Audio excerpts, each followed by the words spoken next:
This is fun, isn't it? Going back. Boy, get in there. That's it. Marvellous. And don't get off. Yeah, isn't that lovely? Here we are. Sexy mum. No, subtle, Dad. What do you reckon? How about this? Like this. Let me get the sun. Careful, careful. My husband. My hand's in there. Cool. On the chilly night of January 30th, 2026, Buckingham Palace shattered years of royal silence with a statement that sent shockwaves through the entire kingdom. The message was short, polished, and loaded with hidden drama. Lady Louise Windsor, the soft-spoken 22-year-old granddaughter of Queen Elizabeth II, had officially inherited a mysterious Scottish estate that barely anyone on Earth even knew existed. That hidden property, known only in elite royal whispers as the Grey House, was more than just private. It was untouchable. Even high-ranking royals had never crossed its gates. Some called it myth, others called it a royal ghost estate.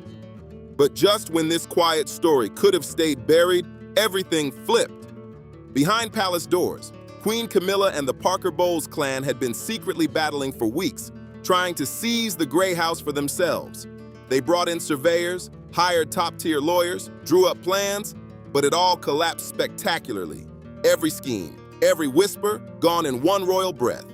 What follows is a tangled story of inheritance wars, silent power moves, and family betrayal that could make even Buckingham walls tremble. And right in the center of it all stands Lady Louise, the last person anyone expected to guard the late Queen's most guarded treasure, the secret estate. So here's the question everyone can't stop asking. Why her? So, what is the Grey House exactly? To perfection. Ah, sorry, bloody hell. Steady. Have a little nose. Let's go and see Mummy, shall we? Morning, Harry. Morning, Harry. Should I say good night? Here we are. Happy Mummy's Day. There we are, these pinky ones who've got body shop. Lovely. Okay, bye for now.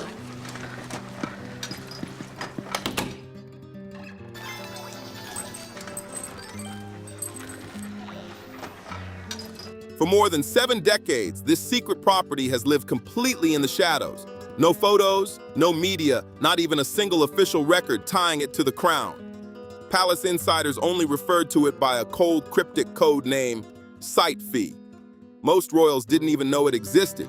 Hidden deep within over 200 acres of wild Cairngorm terrain in the Scottish Highlands, the estate sits tucked between ancient hunting paths, once roamed by Queen Victoria herself.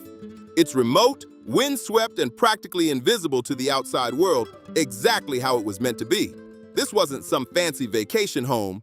This was Queen Elizabeth's private sanctuary, her sacred escape from the noise of the monarchy. The land was quietly bought in 1952, just months after Elizabeth became queen. But the real twist lies in the paperwork. The deed carried no royal title, no trace of the monarchy at all. Instead, it was purchased through a hidden holding company run by the same financial advisor who managed the Queen Mother's Highland fortune. That move alone spoke volumes. This wasn't meant for royal eyes or royal records. This place was meant to vanish from the map. Former palace staff have whispered that the late queen would disappear there for days, sometimes weeks, cutting all contact. To them, the Grey House wasn't just a retreat, it was her secret world. Even while tucked away in the Grey House, Queen Elizabeth never fully escaped duty. She still reviewed her red boxes and handled urgent matters of state. I'm here. I thought you did. I thought my mind stayed there for ages. Good morning. Good morning, Your Majesty. How are you? Well, as you can see, I can't move. But beyond that, it was total isolation. No briefings, no press, no photo ops, no royal schedule. Just Elizabeth, the woman, stripped of the crown, finally breathing without the weight of the throne. But not everyone shared her love for that lonely sanctuary. Prince Philip, he couldn't stand it. Too cold, too far, too silent. He almost never went. Princess Anne, in her 20s, rode nearby for hunting trips but kept her distance. Princess Margaret tried it once and swore never again. And here's the shocker. King Charles himself? According to several insiders, he never set foot inside the Grey House. Not once in his entire life. That little detail turns out to be critical, because when Queen Camilla later tried to snatch the estate for herself, Charles had no emotional claim to stand on. He couldn't fight for something he'd never seen, never felt, never cared about. The Grey House wasn't his, and it never would be. But here's where things get truly wild. What makes the Grey House legendary isn't just its secrecy. It's what lies inside. Multiple palace sources revealed that Queen Elizabeth used the estate to store her most private letters, unseen diaries, and historically explosive documents. Hidden history locked away where no royal eyes could pry. We're talking about handwritten letters, secret photo negatives, and audio tapes that were never digitized, never archived, and never seen by the official royal curators. Hidden within those walls were personal diaries from the Queen's earliest days on the throne, raw entries, untouched by history's polish. There were letters exchanged with global icons like Eisenhower, Mandela, and even the Shah of Iran. But the most chilling part? The voice recordings. Personal messages she recorded for her grandchildren, each meant to be heard only when certain life milestones were reached. Imagine hearing your grandmother's voice from beyond the grave, revealing her truth at just the right moment. One palace librarian who reportedly caught a glimpse of the collection said it best: "There's no scandal in there, just unfiltered memory." And that's exactly what makes it so powerful. These weren't just royal keepsakes. They were the Queen's pure, unedited self, untouched by spin or ceremony. Now, here's the legal bombshell. Under the Crown Archives Act, a monarch can label certain materials as off-limits through a private deed, meaning if they're stored outside the official archives, no one can ever claim them. Not the Crown, not Parliament, not even the next monarch. Once sealed, those materials belong entirely to whoever they were left to. And in this case, that chosen heir was Lady Louise Windsor. So when Buckingham Palace announced her inheritance, they weren't just giving her a quiet Scottish estate. They were handing her Queen Elizabeth's unfiltered voice, her deepest thoughts, her private legacy. For the first time, the real woman behind the crown had chosen who would hold her truth, and the world had no idea what secrets that gift might expose. Just think about what that really means. At only 22 years old, Lady Louise Windsor now guards treasures that even royal historians, biographers, and senior family members can't touch without her say-so. She's holding what no museum could ever display and what no monarch could ever take back. That's not just inheritance, that's power sealed in silence. But how did it happen? How did a quiet young woman, barely seen in public, become the keeper of the Queen's most personal history, the chosen one? The truth lies in a bond no one outside the palace ever really saw. From 2019 to 2021, Louise spent long, private summers at Balmoral with her grandmother, while the rest of the royal family came and went in quick visits. Louise stayed. Every morning, she'd walk beside the Queen across the misty hills, and in the afternoons, she'd sit reading beside her, or help sort through personal letters and papers that were never meant to reach the royal archives. Palace insiders noticed something special about their connection. Louise didn't perform. She didn't try to impress or play royal. As one lady-in-waiting put it, she just was present. That quiet authenticity stood out. It was rare, even in the royal circle. People close to the late Queen say she saw reflections of Princess Margaret in Louise. The same sharp wit, the same love for animals and history, and that rare ease with silence. But unlike Margaret, Louise carried no drama, no rebellion, no hunger for the spotlight, just calm confidence and quiet strength. Yes, the Queen had always shown affection for her granddaughters, Catherine, Beatrice, Eugenie, Charlotte, but what she felt for Louise went far beyond favoritism. It was trust, deep, deliberate, and rooted in something sacred. Everything shifted in October 2021, just months after Prince Philip's funeral, when Queen Elizabeth II quietly signed a document that would rewrite royal history. It wasn't part of her official will. This was something entirely separate, something off the books, a conditional personal legacy deed crafted to ensure that the Grey House would never enter public records or fall into the hands of the Crown estate. This powerful document laid out 3 ironclad conditions. First, the estate would only pass on after the final death of all listed trustees, meaning no early claims, no royal shortcuts. Second, it would never face crown review or parliamentary oversight, completely beyond government or royal interference. And third, The explosive one. Queen Camilla, her children, and any of their descendants were explicitly banned from ever accessing the property or its contents. That exclusion alone sent quiet shockwaves through royal legal circles. This final clause was secretly dubbed Clause 31, a symbolic nod to the 31st day of Elizabeth's reign, when she first visited the Grey House alone for the very first time. Only 4 people knew it existed: the Queen's personal solicitor, Princess Anne, her longtime archivist, and Prince Edward. Each one was sworn to absolute secrecy, and they kept their word. But that silence didn't stop the storm that followed. Now here's where things take a sharp turn. Queen Camilla had no idea about Clause 31 or the restrictions around the Grey House, and according to internal reports, she started digging for answers. By October 2024, just weeks after Elizabeth's sealed inheritance letter was opened by her private solicitor, Camilla began quiet, behind-the-scenes inquiries into the mysterious property. She wanted to know exactly what her late mother-in-law had locked away and why she'd been completely cut out. Camilla didn't go straight for the Grey House. She was far too careful for that. Instead, she started by asking subtle, strategic questions. Had any royal assets been left out of the duchy estate declarations? It sounded harmless, almost routine, but insiders knew what she was really fishing for. Camilla understood the game perfectly. Her public influence was shrinking, and she'd never command the same institutional power that Queen Elizabeth once had.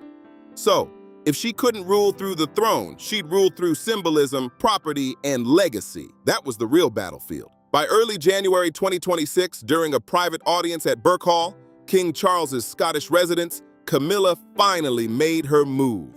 She proposed that the Grey House be brought under royal stewardship, jointly managed by the Crown and her personal charitable foundations. On paper, it sounded noble, even classy. Her pitch sparkled with elegant talking points, restoring historic Highland architecture, celebrating 75 years of royal heritage, creating exclusive literary retreats for British writers, launching eco-friendly rewilding projects, and even allowing limited invitation-only heritage tours. She painted it like a gift to culture and conservation, the perfect royal initiative. But palace insiders later revealed something striking. Buried beneath all the polished language was something much bigger. Her proposal wasn't just about preservation, it was about control. Hidden in that elegant plan was a quiet power grab, a way for Camilla to tie the Grey House directly to her name, ensuring her legacy would outlive the Queen's shadow forever. Behind all that polished talk, the truth was crystal clear.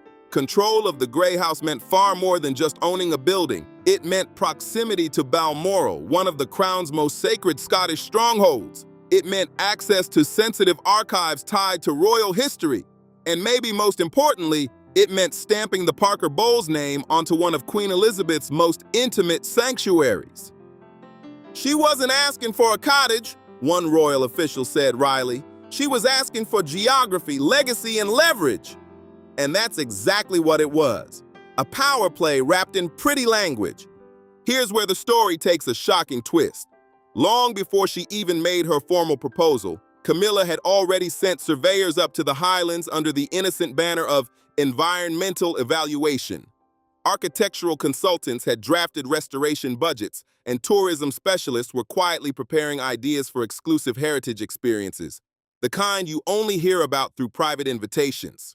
To anyone who knows how palace operations work, this was no casual suggestion. It was a strategic campaign, planned and polished down to the last whisper.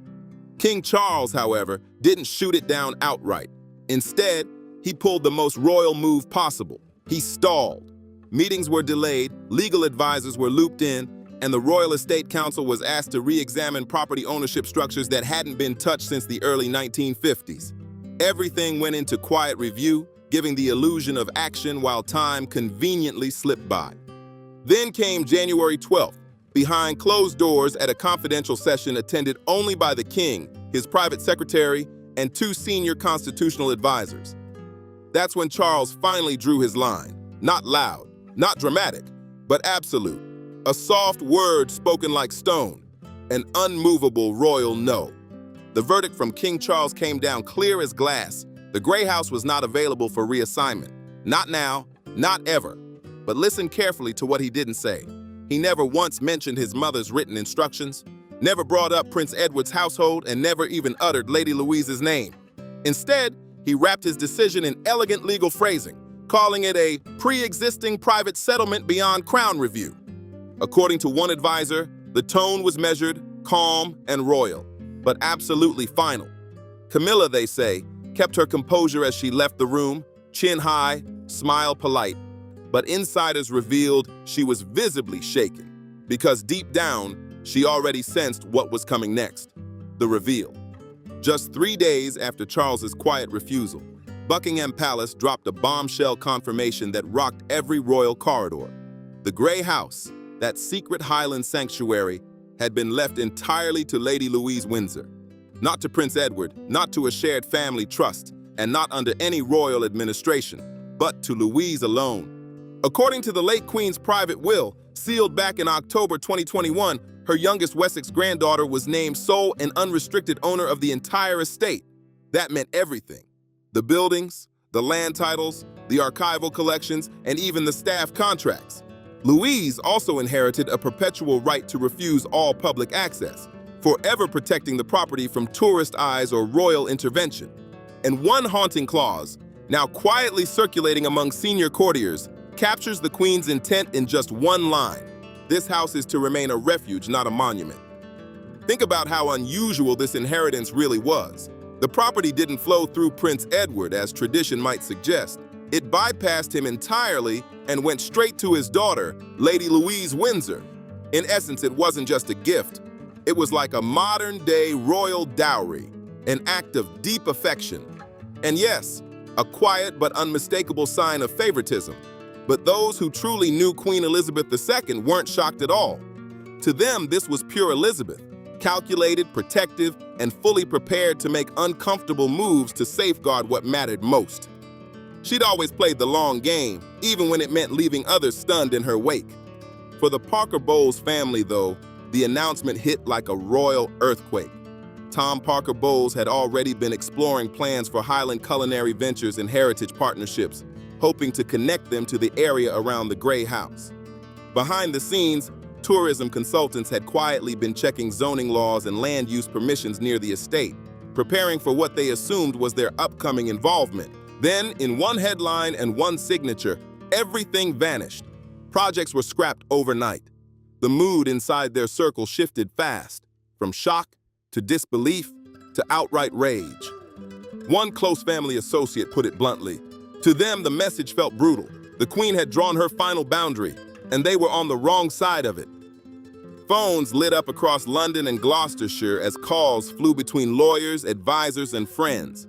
Legal teams were briefly consulted and then dismissed once it became clear the will was airtight. And right in the center of that brewing royal storm stood the one name no one had expected to carry the crown's quietest power, Lady Louise Windsor. There was Camilla, left trying to reconcile years of royal service with a legacy she would never get to touch. But here's where the story takes an even more jaw-dropping turn. Lady Louise Windsor had secretly been preparing for this moment nearly a full year before the public even knew a thing.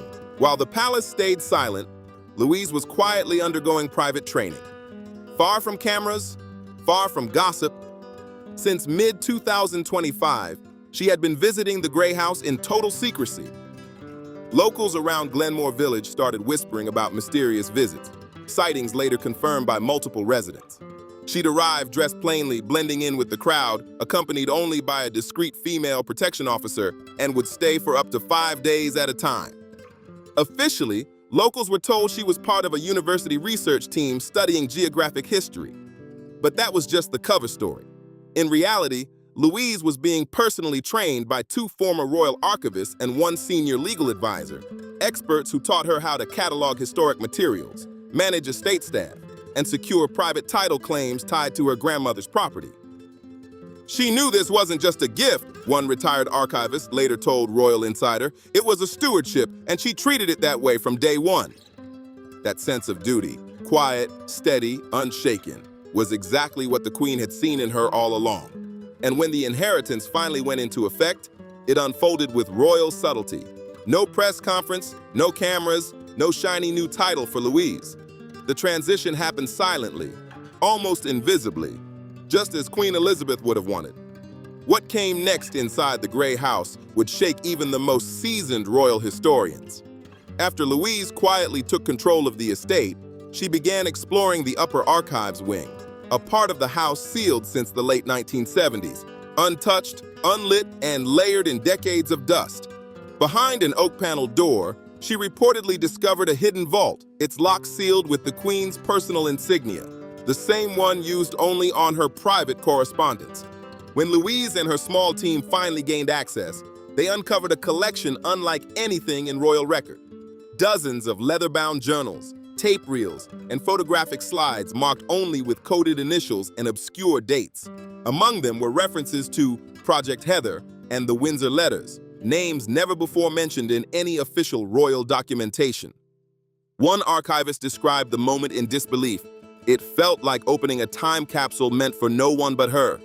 Inside, they found handwritten notes in the Queen's own neat script, discussing moments never revealed to the public, candid reflections about state visits, private friendships, and political tensions that shaped modern Britain. But one box stood out, smaller, wrapped in faded tartan cloth, labeled simply, "For the one who listens." Inside were a series of audio recordings, the Queen's voice, calm but hauntingly intimate, sharing thoughts on leadership, family, and duty. Some tapes were marked with specific names, as including Louise's. Sources say these recordings carry the Queen's final reflections, a kind of private memoir recorded in her own words. Louise has reportedly ordered a secure restoration process to preserve every second of audio before any decision about their fate is made. Whatever is on those tapes could rewrite royal history or expose truths the crown has kept buried for generations. And inside that quiet, wind-beaten Scottish estate, Lady Louise Windsor now holds every key. What's unfolding inside the Grey House isn't just a story about inheritance, it's a quiet revolution wrapped in royal velvet. Behind those weathered stone walls, Lady Louise Windsor now stands as the guardian of secrets that could reshape how the world remembers Queen Elizabeth II. Every letter, every recording, every hidden file tells a piece of the truth the monarchy never meant to reveal. Not to the press, not to the public, not even to its own bloodline. Palace insiders whisper that Louise's next move could change everything. Will she honor her grandmother's wish for silence, or will she finally let the Queen's real voice be heard? There's talk of digital preservation, discreet historians being contacted, and even quiet pressure from certain royal offices to gain access. But Louise isn't budging. She's calm, composed, and unshakably private, just like her grandmother trained her to be. One courtier put it perfectly. The Queen trusted her with the past so the rest of them couldn't rewrite it. And that's exactly what she's doing, guarding truth in its purest form, one locked archive at a time. As the world waits, cameras circle the Highlands, reporters hover near Glenmore, and the palace refuses to comment. Whatever happens next, the Grey House is no longer just a royal estate. It's a symbol of hidden power, personal loyalty, and a legacy that refuses to fade away. And you, what do you think those tapes hold?